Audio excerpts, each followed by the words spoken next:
In 1787, the founding fathers of our country gathered in Philadelphia, Pennsylvania, to write the supreme law of the land, the United States Constitution. In it, they defined our government and how it would serve the people. They established three distinct divisions of government: the executive branch, the legislative branch, and the judicial branch. In this program, we'll take a close look at the makeup and function of one of these three: the legislative branch.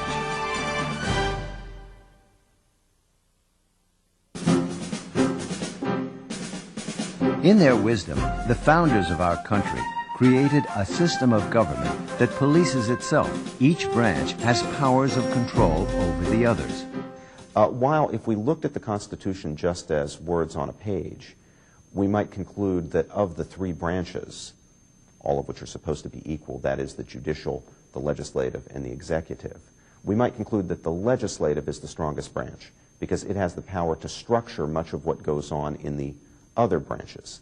Their great hope was that the central force of democracy would be Congress, that would be where all the power has lied. But in actual experience, what we've seen, particularly in this century, is the erosion of legislative power in many, many domains. And we've seen the other branches, the executive and the judicial, increase their authority and increase their power to influence the decisions of American life. But what's also important is the bureaucracy, and that the entire bureaucracy, which is technically under the president, which is technically under the executive, carries out the actions of Congress. The legislative branch writes the laws. The judicial branch ensures the laws are not in conflict with the Constitution, and the executive branch carries out the laws. The first and longest article of the Constitution concerns Congress. It defines how it is to be made up and who will serve in this branch of government. Congress is made up of two lawmaking bodies, the House of Representatives and the Senate. The House of Representatives has 435 members, all elected for 2 years. A representative must have been a citizen for at least 7 years and live in the state he or she represents in Congress. A representative must be at least 25 years of age, but the average age of members of the House is 49. The number of seats in the House, 435, is based on the number of congressional districts in the 50 states. Every state is divided up into congressional districts about equal in population. Each district has a representative who is sent to Congress to speak for the people of that district. The term, one man, one vote, is used to describe the requirement that districts be made as nearly equal in population as possible. When Congress was first established back in 1789, there were only 65 representatives from the original 13 states. The number kept increasing along with population growth until early in the 20th century, when it reached 435. Every 10 years, a census is taken, an official count of the population of every state. The more people in a state, the more representatives they have in the House of Representatives. But in 1913, Congress decided to keep the number at 435.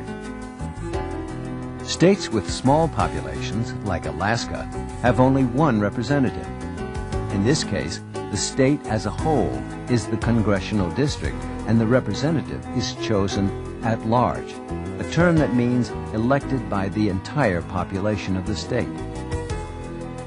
Speaking of large, Alaska is, ironically, our largest state in area, and yet one of the smallest in population. Only Wyoming has fewer residents. The Senate is made up of 100 senators, 2 from each state, regardless of population. Big and small states have an equal number of votes in the Senate. The Senate and the House are different creatures. Things are very different in the Senate. There are procedures in the Senate which rely more on unanimous consent of all the members. The Senate moves more slowly, typically, and does not operate with the same efficiency that the House operates. A senator is elected for 6 years, but elections are held every 2 years.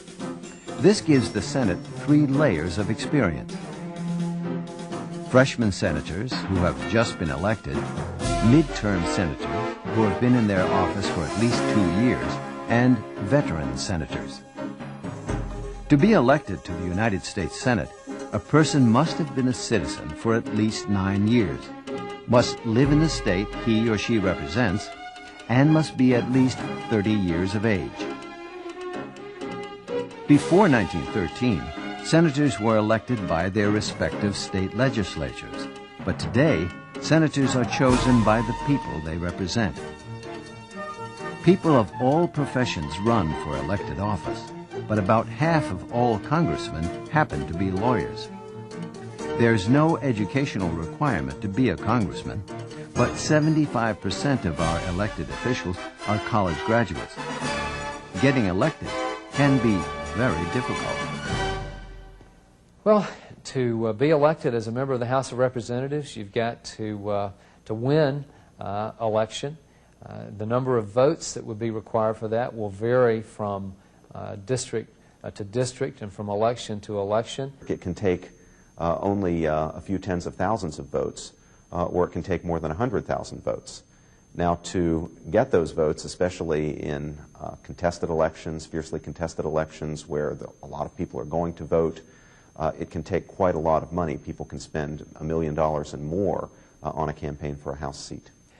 Running for Congress can be a very expensive proposition. Election Day is always the first Tuesday after the first Monday in November. But the political parties must choose their candidate well in advance of that time. There are several ways in which this is done. One way is to hold a primary election. In a primary, the public votes for the person they want to be their candidate on Election Day. There can be many people running in the primary, or just 2. Another way a candidate can be named is to hold a convention. In this case, members of the political party send delegates to a meeting where they pick their candidate. A third way candidates are chosen is nomination by petition. A candidate must get the signatures of a certain number of voters in order to be placed on the ballot. A new Congress comes together at noon on January 3rd of each odd-numbered year and lasts for 2 years. The first Congress came together in 1789. They met here, Congress Hall in Philadelphia. Their most important job was naming our first president, George Washington. Each Congress is given a number. As we moved into the 21st century, we have seen over 100 Congresses convene on Capitol Hill. Washington, D.C. was not the first capital of the United States. When George Washington was sworn in as president, New York City was our temporary capital. The seat of government then became Philadelphia for a period of 10 years before it was officially transferred to Washington, D.C. in the year 1800. The United States Capitol is one of the most famous buildings in the world. George Washington laid the cornerstone in 1791, but construction wasn't completed until 1811. A short time later, during the War of 1812, British troops burned it down. It was soon rebuilt, and since then, many additions and improvements have been made to keep pace with the changing times.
The building is designed around a central rotunda. The Senate chambers are on the north side of the building. The House of Representatives meets in the far south side. Down the middle of each chamber runs an aisle. From the front, where the presiding officer sits, the Democrats are on the right and the Republicans are on the left. This division of the parties can be clearly seen during a president's State of the Union address. Members of the president's political party show their appreciation for his leadership. Members of the opposing party are more reserved. Depending on the political climate of the nation, either the Republicans or Democrats will be the dominant party in the House and Senate. The party with the greater number of members is called the majority. The party with fewer members is called the minority. There's the interesting question whether we're better off with divided government, that is saying, that is a situation where the president comes from one party and the Congress comes from another party or is controlled by another party, or whether we're better off with unified government. And I think it's impossible to give a global answer to say that it's always best to have divided government or always best to have unified government. Sometimes divided government impedes anything getting done or impedes important things getting done. So there are times when the stalemate gets so aggravated on both sides that members of Congress, whether it's an agenda by the Speaker or an agenda by the President, that members on both sides will attempt to heighten the bar by getting ugly. At other times, divided government has been able to work. People have been forced to compromise. And the policies that have been emerging from divided government in some occasions, policies that have emerged from divided government, are policies that really are more in line with the wishes of the American people. There's been a whole series of law and economics literature that has established how a bicameral legislature is actually more difficult to get things passed through than a single chamber with a supermajority. At the beginning of a Congress, the majority and minority parties each choose leaders. The majority leader in the House is the Speaker of the House. In the Senate, the majority leader is President pro tempore. The term means for the time being.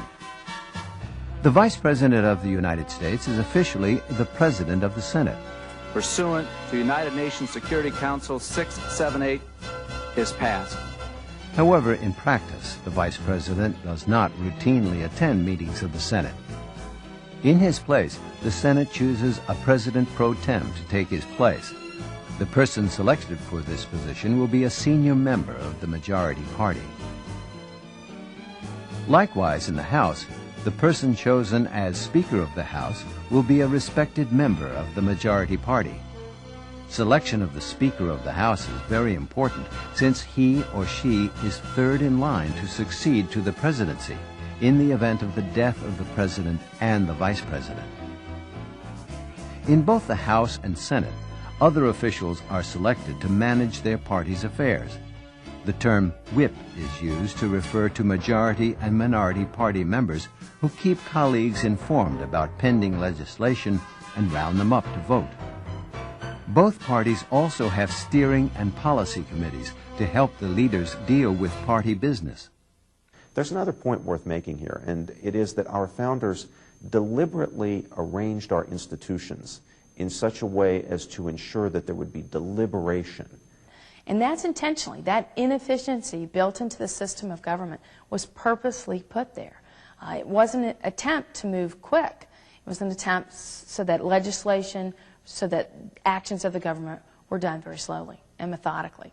Partisanship shouldn't be something that we simply dismiss as necessarily a bad thing. It's certainly not a new thing. If we go back to the early debates, all the way back to the Constitutional Convention, we see extreme bickering, what people would call extreme partisanship. But what that reflected was a genuine good faith disagreement between people like Alexander Hamilton, who really did believe in a strong central government because that's the way Hamilton thought the country would move ahead, and people like Patrick Henry, for example, who were very fearful of a strong central government and wanted to make sure that the rights of states and localities were protected. So what we sometimes dismiss or deride as partisanship is sometimes just important good faith disputation between people of goodwill that will result in the end in a better policy for everybody concerned. Making our nation's laws is the primary function of Congress. It also happens to be one of its powers. Only the Congress can make laws which affect the nation's finances. Only Congress can make laws about national defense. Only Congress can declare war against another country. However, Congress cannot make laws which disagree in any way with the Constitution. If they do, the Supreme Court has the power to reject these laws. Now, there's another important thing to remember, and that is, even in light of this orthodoxy that says the Supreme Court gets the final say on the constitutionality of laws, despite that, when it comes to the Supreme Court's other main power, and that is interpreting laws enacted by Congress, the Supreme Court does not necessarily have the final word. After the Supreme Court has interpreted laws made by Congress and stated their meaning, if Congress doesn't like the Supreme Court's interpretation, it can go back and amend the laws, change the language, clarify the language to, in effect, reverse Supreme Court decisions. The power of the purse lies at the heart of the authority of Congress. Raising money through taxation and allocating the way money may be spent are the two components of this authority. Financing the government is carried out under a broad mandate of the Constitution with these words: the Congress shall have power to lay and collect taxes, duties, imposts, and excises, to pay all debts, and provide for the common defense and general welfare of the United States. Furthermore, the Constitution states no money shall be drawn from the Treasury, but in consequence of appropriations made by law. This provision is one of the legislature's most potent weapons in overseeing the nation's budget. Congress has the power to amend or change the Constitution. While this power is a powerful one, it is extremely difficult to make a change to the Constitution, and very rare. The Constitution itself puts into place procedures for its own amendment. The founders were realistic men. They realized that they were incapable, because all human beings are incapable, of producing a Constitution that's perfect and would never need any adjustment or changing. So the founders put into the Constitution provisions for its amendment. And there are two ways to do it. One is by way of a constitutional convention. Our own Constitution came into being by a constitutional convention. We haven't had a second constitutional convention. That's not to say that we won't someday, but that hasn't been the way we've amended our Constitution. On the 27 occasions when we've amended our Constitution formally, we've used the other procedure set forth in the Constitution. Now, according to that procedure, 2/3 of both houses of Congress, the Senate and the House of Representatives, have to pass a proposed constitutional amendment. And then that proposed constitutional amendment, having passed the Congress by that 2/3 majority in both houses, will go on to the states, where 3/4 of the states have to ratify it. And upon ratification, it becomes part of the Constitution. Another power given to Congress is the right to conduct investigations into matters of national importance. Congress is responsible for constantly watching everything the executive branch does. Each committee of Congress keeps in close touch with the executive department or agency that concern it. For example, the Foreign Affairs Committee with the Department of State, and the Armed Service Committee with the Department of Defense. The most famous investigation in recent years was the Watergate affair, which led to the first ever resignation of an American president, Richard M. Nixon. Congress has the power to impeach or remove any civil officer from office, including the President of the United States. To impeach means to charge with a high crime or misdemeanor. The Constitution gives the House the power to start the procedure, but the Senate must vote on the charges, acting as judge and jury. The Senate must find the charges either sufficient or insufficient to remove the person from office. Only 3 presidents in our nation's history faced impeachment. Andrew Johnson in 1868, Richard Nixon in 1974, and most recently, Bill Clinton. Only Richard Nixon was removed from office, but not by the Senate. He took the responsibility upon himself and resigned. I'd love to have talked to you and found out how to run the world. Everybody wants to tell the president what to do. And, boy, he needs to be told.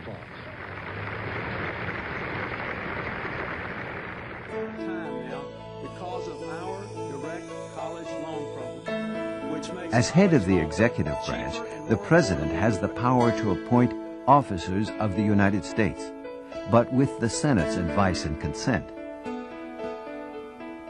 Congress shares its power with the courts.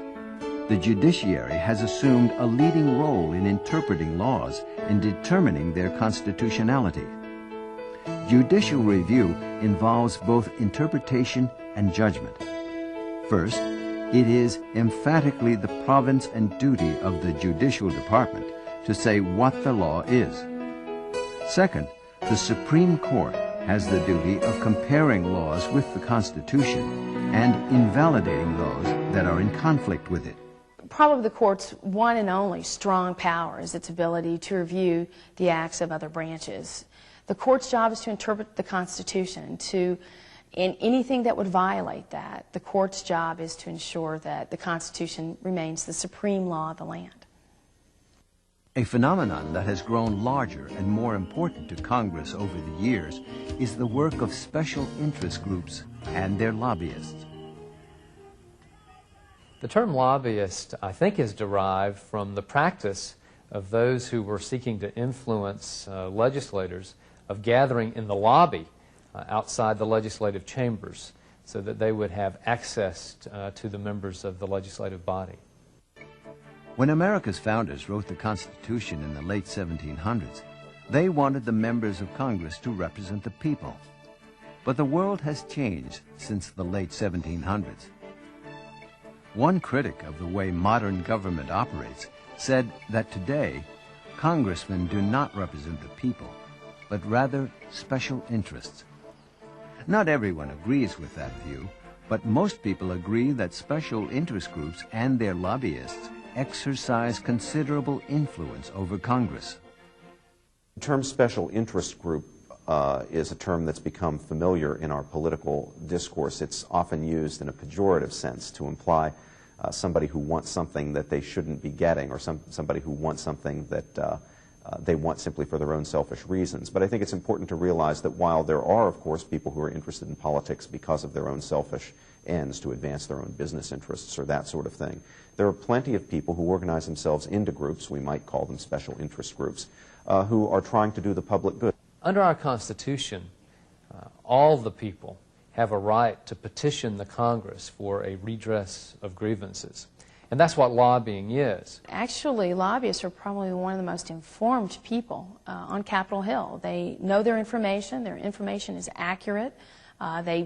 Probably the biggest exchange of ideas goes on between a lobbyist and members of Congress. I mean, yes, they're there to persuade, but they're there to inform as well. Of course, in the history of our country, there have been many significant groups who have lobbied the Congress for fundamental change in the country. The Civil Rights Movement was a grassroots movement, but it's also a lobbying movement where individuals came to Washington to persuade members of Congress to enact the civil rights laws that we have today. The movement for women's suffrage was also a movement that lobbied the Congress. And there are countless examples of lobbying efforts that have had a tremendous impact on the politics of the nation. James Madison, the father of the Constitution, said, "Liberty is to faction what air is to fire. In other words, a free society fuels and nurtures politically active special interest groups.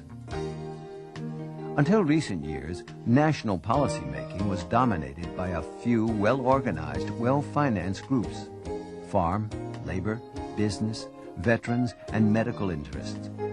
The current era has seen an explosion in the growth and diversity of interest groups, including narrow-based groups that focus on single issues, such as abortion or gun control. Any organized interest in this country is most likely represented here in Washington. American people want to know what Congress is doing. More than 2,500 members of the Capitol Press Corps watch and report. Correspondents from newspapers, magazines, radio, and television regularly attend House and Senate sessions.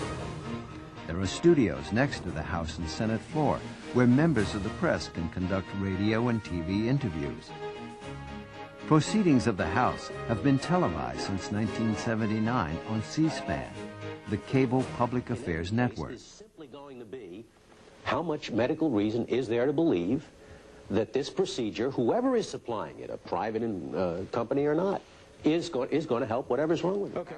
In 1986, the Senate authorized gavel-to-gavel television coverage of its proceedings on C-SPAN. A huge array of congressional information is available free at Internet sites operated by the federal government. All three branches of government maintain web pages. The most important organizational feature of the House and Senate is the structure of their committees. Early in the 19th century, committees weren't as necessary to the work of Congress, but as legislative business became more complex, the division of labor among members became more complex as well. Ultimately, committees and their subcommittees came to provide the focus of most congressional work. Well, as Woodrow Wilson said, Congress in committee is Congress at work. I think Wilson was right, but today it's probably a little more true to say that Congress in subcommittee is Congress at work, because it is in the subcommittees that the hearings are held, where extensive consideration is given to various issues and legislative proposals, and the real studying of issues takes place. This is where members roll up their sleeve and really work on the actual writing of a piece of legislation. This is where the hearings are held. This is where information is gathered, and the result is actually a bill. I am chairman of the Constitution Subcommittee of the House Judiciary Committee. I also serve on various other subcommittees of the Judiciary Committee, as well as on a subcommittee of the House Agriculture Committee. It's in those subcommittees that I spend the bulk of my time here as a member of Congress. And that's where the bulk of my effort is directed. The House and Senate each have a committee to recommend committee assignments. Each representative serves on at least one committee, most on 2 or 3. Each senator serves on at least 2 committees, some on 5 or 6. Usually the number of majority and minority members on a committee will reflect the ratio of majority to minority in the House and Senate as a whole. Each committee has a chairman or chairwoman. The majority party elects whomever it wants, but usually a senior member is chosen. Heads of committees have a great deal of influence and power. There are now 22 standing or permanent committees in the House and 17 in the Senate. Well, most of the committees that are in the Congress are referred to as standing committees. Those are the committees that continue from Congress to Congress, who do the work legislatively of considering legislation that will ultimately be considered on the floor. In addition, there are select committees, joint committees, and conference committees. Select committees are committees that are formed for either a limited time or for a particular purpose. Typically, they do not have legislative jurisdiction. That is, they cannot act on legislation and then move it to the floor of the House. That sets them apart from standing committees. Joint committees are committees that are composed of members of both the House and Senate to consider issues of special interest to both bodies. The preeminent example of a joint committee is the Joint Economic Committee, which considers economic issues that are important to both the House and Senate. More recently, and this is kind of an interesting point, work happens in committees not directly before the bill is passed on the floor, but after in conference committee.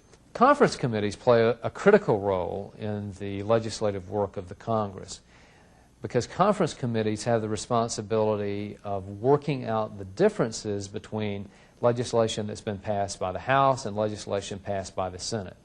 The House and Senate version must pass exactly the same, down to commas. It has to be exactly the same version sent to the President. Conference committee appointees almost always happen from the committee that had original oversight, so that the conference appointees, the conference managers, come from the original committee. So usually there is a joint committee or a conference committee in which members from both of the standing committees in the House and Senate will meet and work out the details of a piece of legislation. Once they're finished, it goes back to both chambers, again voted on, agreed upon, and then it's sent to the White House for signature. Some of the most powerful committees of Congress are those that hold the government's purse strings. Both houses have committees that govern taxation and government spending. Because budgetary power is the most formidable of congressional powers, these committees exercise great influence. The most important function of Congress is to make laws. The process begins when a bill is introduced by a member of either the House or Senate. To have a bill become a law, it first has to be introduced. Sometimes members of Congress will introduce legislation simply to let certain groups know that they support a particular position. It's a way to show a support for a particular proposal, even though the member will know that the legislation is dead on arrival. It's never going anywhere. Typically what will happen is a bill is put in the hopper by a particular member of Congress in the House. Oftentimes members find someone to introduce it in the other chamber as well. Of course, ideas for legislation can come from a variety of different sources. It's not unusual for a member to introduce a bill at the request of the administration. If a particular agency of the government has a proposal that they wish to have considered. Members also introduce legislation at the suggestion of outside interest groups. Or sometimes members just have an idea of their own that they put in legislative form and introduce. A number of members can sign on and introduce a bill together, which, by the way, has cut down on the number of bills introduced since that rule has been allowed. The way the system is organized in the Congress today, members place their names on legislation as co-sponsors. So it's not at all unusual to have a single piece of legislation that would have 200 members with their names on it. And joining as a co-sponsor is a way of expressing complete support for the legislation in question. And bills are introduced. They're almost always first assigned to a committee. Then once a bill is assigned to a particular committee, then that committee assigns it to the relevant subcommittee. The committees carefully study issues, hearings are held, and then the committees also carefully consider legislation through extensive markup sessions where amendments are offered to the bills under consideration and debate is heard and legislation is refined and hopefully improved. From a subcommittee, it will go back to the full committee for a vote. In the House, it will go to the Rules Committee, which will set the parameters of floor debate for a bill. The House and the Senate do have different procedures for bringing legislation to the floor. In the House, the Rules Committee plays a role there in structuring floor consideration for legislation. In the Senate, the steps are virtually the same, except there is no Rules Committee. The Senate, by tradition and custom, allows unlimited debate. When legislation comes to the floor of the House or Senate for floor action, members of the House and Senate then have the opportunity in their respective chambers to debate the legislation under consideration, to offer amendments to that legislation, and then ultimately to vote on whether the legislation shall be passed or not passed. It's frequently be the case in the House that in debate an individual member might have no more than a minute to speak, if the member has even that amount of time. And in the Senate, the members may go on for lengthy periods of time. So usually there is a joint committee or a conference committee in which members from both of the standing committees in the House and Senate will meet and work out the details of a piece of legislation. Once they're finished, it goes back to both chambers, again voted on, agreed upon, and then it's sent to the White House for signature.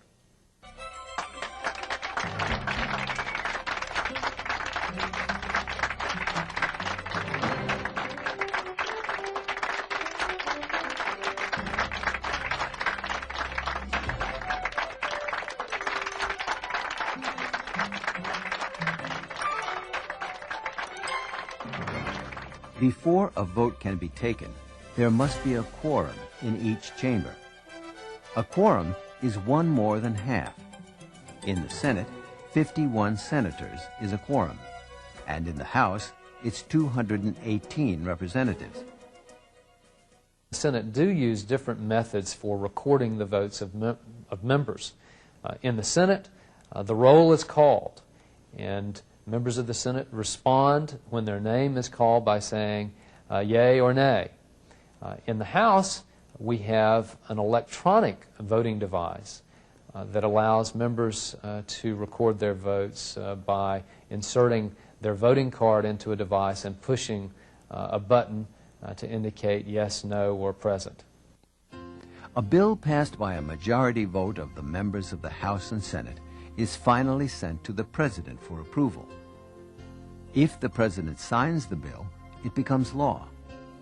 However, the President may veto the bill, sending it back to Congress unsigned, along with the President's objections.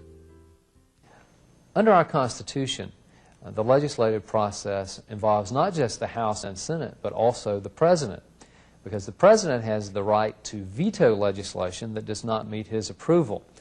And if the President vetoes a particular bill, it can only be enacted into law if 2/3 of the members of both the House and Senate subsequently vote to override the President's veto. It's interesting to look at statistically when override provisions become more prominent, usually at the end of a president's term when they're a lame duck, so to speak, when they have been politically scarred. Nixon, when Watergate becomes so difficult for him, finds that the ability to be overridden is enormous. The War Powers Resolution, the Ethics in Government Act, which creates a number of provisions for investigating the executive branch, all pass over Nixon's veto. Among the legislatures of the world, Congress is unique in being served by a large staff.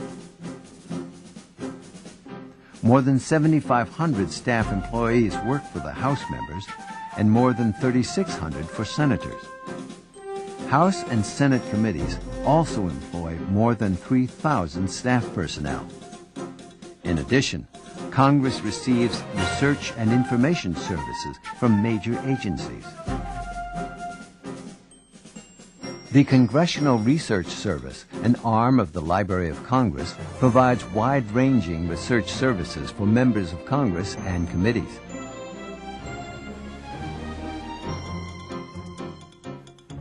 These and several other support agencies serve the legislature. Altogether, more than 23,000 staff employees work for Congress. The work of the federal government is huge. It takes a lot of people to get the work done, and the work is done slowly, methodically, and carefully. The interaction of the three branches of our government is unique. Our system of checks and balances keeps each branch operating within its prescribed boundaries of authority, and each make a strong contribution to our democratic system of liberty and justice for all.